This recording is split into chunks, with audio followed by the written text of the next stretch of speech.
Welcome back to another Betta Breeding Diaries episode. Yay, I'm so much more happy in this one now that, of course, I know that I have 10 babies.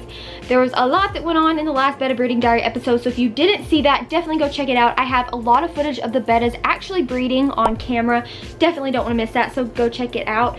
But for this video, we are starting out today with letting you guys see the baby Bettas and just kind of going in with letting you know how the very first few days is with baby Bettas and just all that kind of good stuff. I hope this episode will be a good cram-packed one full of a bunch of cute footage of the babies and a lot of other exciting things. So let's go ahead and get started with that. I'm going to move my camera right now and show you this. So as you guys know, if you have been a subscriber, that is, for my channel for a long time, I have my board right here that I keep up with all my spawns on. Like each time I normally have certain stuff written out on the board. So like spawn 6/9/20, they hatched on 6/11, super golds and black placots, count 10, pretty positive. Right now they're 3 days old. So this is where I keep up with everything. I'm pretty sure you guys probably know that if, you know, you've been a subscriber for a while. But anyways, that is that. And also, let me just show you this. You may be asking, AnnALouise, it's AnnALouise. Anna, what is Shakespeare doing in this tank? Alrighty, so if you did watch my last video, then you would know that although I do have 10 babies in this spawn, that is just not enough. I'm not happy with that. I mean, no, I'm sorry. I am beyond grateful and blessed and happy, but I want to have more in this spawn. Therefore, I will be breeding Shakespeare and Raven again. This is a 5-gallon tank. And so what I'm going to be doing is breeding them in this tank.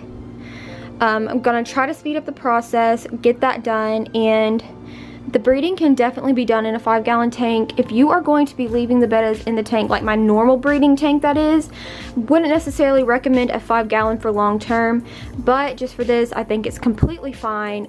But I do recommend like 10 gallons at least. But anyway, that one in there is a 10-gallon, 5-gallon. What I'm gonna be doing, I'm gonna be breeding them, of course, Raven and Shakespeare.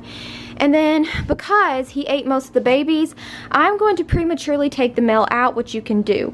Really, the only reason why you kind of leave the male in there for the first couple days anyway is just so that when they fall out of the nest, he can put them back, although they can survive, you know, not being stuck in the bubbles. And with my last spawn, my Dumbos, if you guys remember that, how I found out that those babies were in there, that was like the most craziest thing ever. And so I know they can survive without them, and I think it is the baby's best interest to not have their little deadbeat dad, Shakespeare, yeah, talking to you, sir, in the tank. I think leaving them to fend for themselves is the best thing to do. But now that I've showed you this and this, let's go see the babies. Also, look at my new plant. Look at her, look at her. This is Vera. She's so cute. She's fake, easy to take care of, gorgeous. She was cheap AF, 70% off at the Joann's, so thank you, Joann's, for that. She was about $4. This is Vera, plant mom status. Love it. Alright guys, so once again, this is another whole scenario of if you have been active subscriber of my channel for a while and you have been with me through one or more of me raising the spawns, then you would know.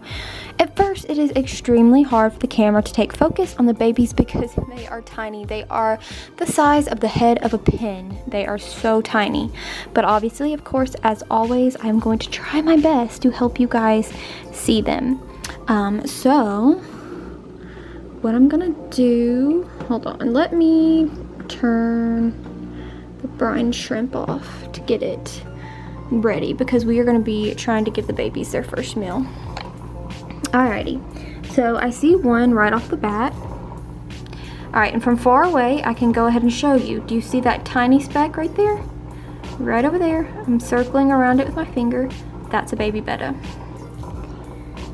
So, I'm going to try my darndest to zoom.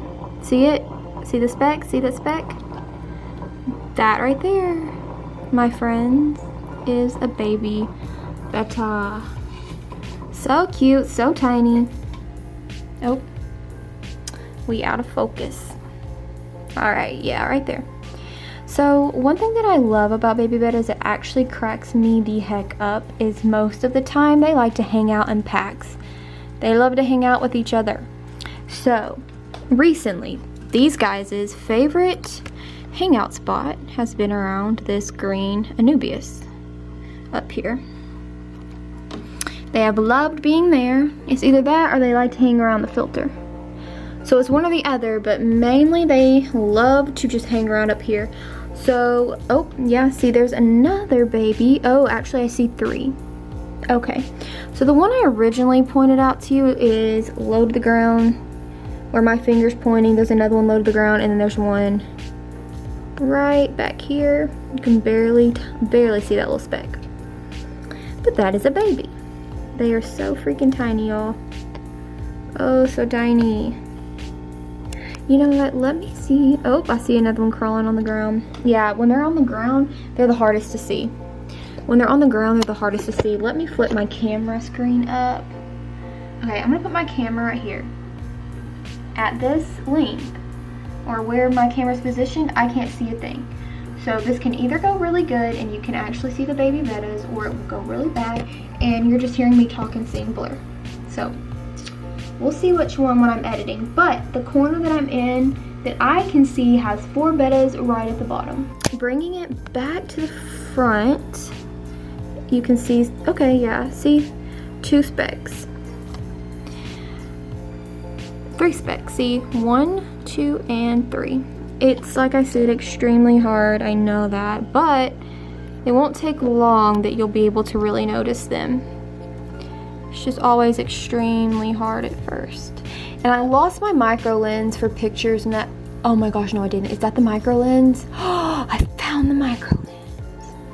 After forever and a day of looking for it, y'all. I'm gonna get some good pictures. Hopefully that I can insert in this video of them with the micro lens. But there they are, so cute, so sweet, so tiny, literally just 3 days old. It's about time for them to get their first meal. Now, of course, for the first so many months, at least first month and a half, they need to solely have baby brine shrimp. They have to have living food. Living food. Living. There's no way around it. It is their first instinct to hunt. They have to have living food. Living food. And then after that, you can obviously start integrating in around 1 month the non-living food, which I always still continue with the baby brine shrimp because it is still very important. But today, I'm going to try to give them their first little meal, because the first few days they feed off of the egg sac that they are in, and then infusoria that is in the tank, which are little tiny microorganisms. Sometimes you can see them swimming in the tank or like crawling around. They look like little bugs or whatever, and that's kind of what they feed on. All right, now for feeding these guys, I'm gonna get some baby brown shrimp. As you can tell, it's really orangey, which is good. I'm gonna squirt it back in here and a little bit over there. Just kind of do that. I'm not gonna give them all of it, but there we go. And I'll move that in a second because boy is that vibrating loud. Okay, now let's see. Let's see if I can see these babies eat. But I will say they are definitely eating, and that's because their stomachs are orange, which is the color that the baby brine shrimp gives off when they're eaten. And soon I'll start spot cleaning the bottom of the tank too, since I can actually see the babies. Then I'll have a lot less likely of a chance of accidentally getting one of them. Okay guys, it is now a new day. It is Monday, June 15th. The babies are 4 days old, yay. And it is the night, so soon they'll be 5 days old. But anyway, here is our good friend Shakespeare, and then we have, of course, Raven over here. What I'm gonna do is go ahead and feed them. I've been conditioning them, of course, to breed again. So I'm gonna get the stuff out, go ahead and do this. You know the drill, so I'm gonna make this part fast. But anyway, there's some for her. Here's some for him. Okay, I'm probably gonna give him a little bit more. He didn't really even seem to see them.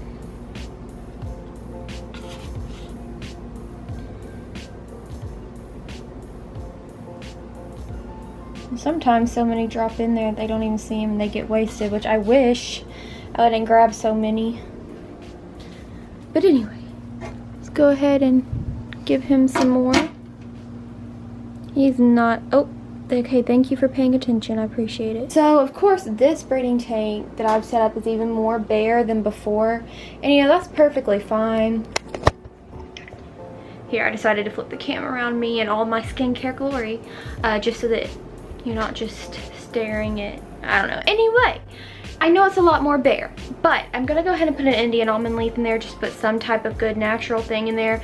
They're just not gonna be in here for long. There's not gonna be a lot of different things in here for long in general, so it's just a really temporary setup. Alrighty, and I just wanted to show you guys that she's now in here, but let's go ahead and focus on what you guys are all actually here for, and me too, the babies. Okay, and here are these little silly gooses at 4 days old. You're probably like, where? Once again, it's gonna be hard to see them, like for the camera to pick up on them for a while. But I do wanna mention more good news, y'all. So, since these little guys are starting to be able to eat, see there's some right up there. Since they're starting to be able to eat, they're starting to grow a little bit more, but they're also starting to become way more visible due to the orange bellies that they get due to eating the baby brine shrimp. And so since they're getting to be more visible, it is a lot easier, a whole lot easier, to attempt to count them. A whole lot of them are in this group. Anyway, so over the course of the day, I have been counting them, and I do believe, you guys, I'm so happy about this, so happy, that I believe there are at least 14 now. So it went from me being completely devastated and worried thinking there was only 3 to around 10. And now I believe there are 14. So I'm super happy. And like I said, there's so many right now in this one corner. And I will say, it's kind of funny. Another reason why it's kind of hard to see in here, I need to clean it off. I have makeup prints on the tank from where I bare my head against it all day. Like literally counting them over and over again, because it drives me insane. Every single spawn. How it's so hard to count the suckers. There's 2 down there. Yeah, so in that little corner over there, at first glance, I see, I think 3 up top, 3 at the bottom, 4 in the middle, 2 over here. Yeah. Oh, there's, yeah, 1 and 2. Okay, yeah. And they dart around really fast. They dart around really fast. It's actually funny because today's the day that the first Betta Breeding Diary episode where I'm conditioning Shakespeare and Raven, it's the first one went up tonight, and no one has a clue except for patrons that the babies are actually here, so I kind of find that hilarious. Made a post on Instagram too, and it's like, introducing them, but the funny thing is we already have babies, but no one knows. Okay, you guys can see them so much better now. See, 1, 2, 3, 4, 5 up there. They're so small. So you can just see how tiny they are, one up there. But aren't they so cute? Those are moving, barely. But when they really want to move, they literally dart fast. Pretty hard to believe that these are going to be grown betta fish one day. Pretty wild, if you ask me. Okay guys, let's take a quick second to open fan mail. The first one I have here is from John Harvey. I was just covering up his address there, but let's open it up and see what we have from John. So this was written on June the 4th, and it says, "Hi Anna, I hope you are well. I just got my letter from you." He's a patron. If you want to be a patron, the link will be in the description box down below. And it says, "It made my day. Sorry my handwriting is bad. LOL, I just did. Thank you so much for helping me with my depression. You and your videos have helped me so much. Tell all the animals I say hi. Love, John. P.S. I'm looking forward to seeing the new wire for the pendants." Oh, you are so sweet.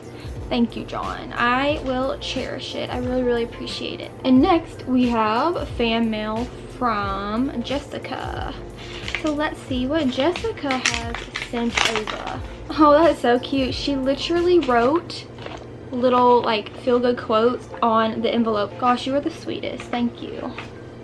Ooh, sweet. And then look at this adorable card. Oh my gosh. It's the little things in life that matter most. You guys, I can't even. What the heck, girl? And then, you are so kind. Oh my gosh, my heart is freaking melting. Thank you from the heart for all the wonderful things you do. Just wanted to send you something to let you know how grateful I am for all that you do. Wish I could do more because you deserve it. Oh my gosh, you've done way more than enough. I'm always sending your family lots of love and good vibes. Don't forget to smile.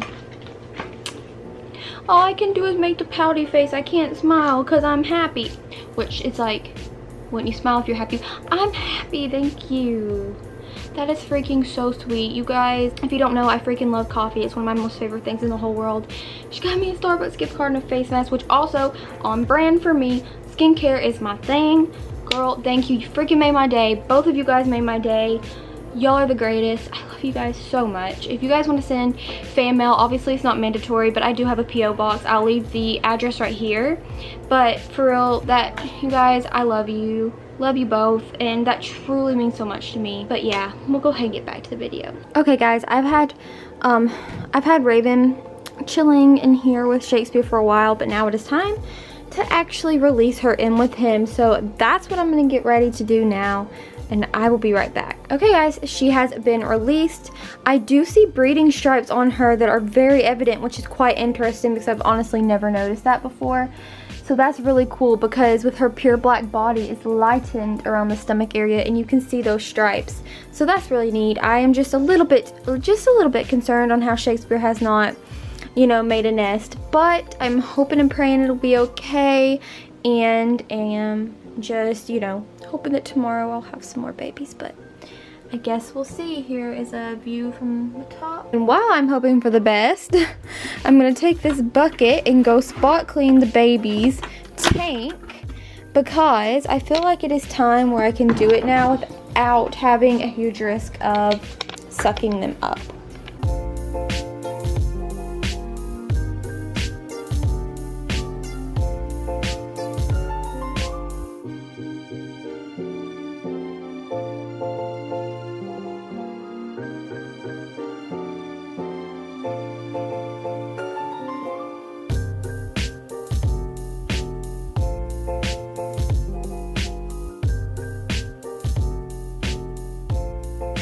Hey guys, it is another day, and honestly I think that this is a really good place to go ahead and end this Betta breeding diary episode.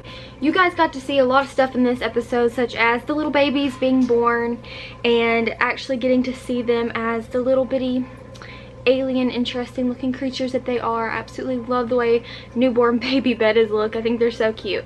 But I am really glad that I got to show all that to you guys here in today's episode, as well as tell you my plans for Raven and Shakespeare, which, if I'm being honest, I really don't know that they're going to breed again. I have been trying them, and whereas I thought they would, I don't really know if they are. I'm still going to try them again, but basically the way I'm having to look at it is that I wanted babies. I've been working really hard for it. I got them, even if there's only 14 to 15, which I think there is now. I think there's at least 14. Even if there's just that many, at least I have them now, and I just have to be okay with that because I have them. Like, it could be worse. I could just have 3 or I could have none.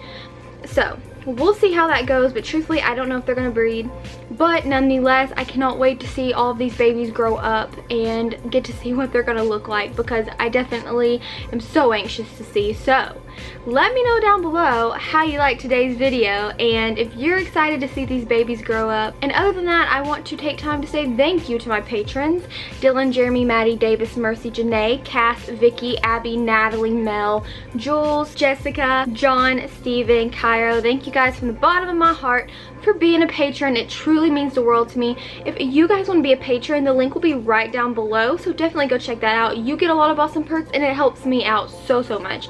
And other than that, please make sure to give this video a big thumbs up and subscribe to my channel, which you can do by hitting my face right up there. And you can watch another one of my videos by clicking right over there. Also, make sure to subscribe to my second channel for all of the content that is not animal related. And other than that, I hope you have a great day or night or whenever you may be watching this, and I'll see you guys in the next one. Bye.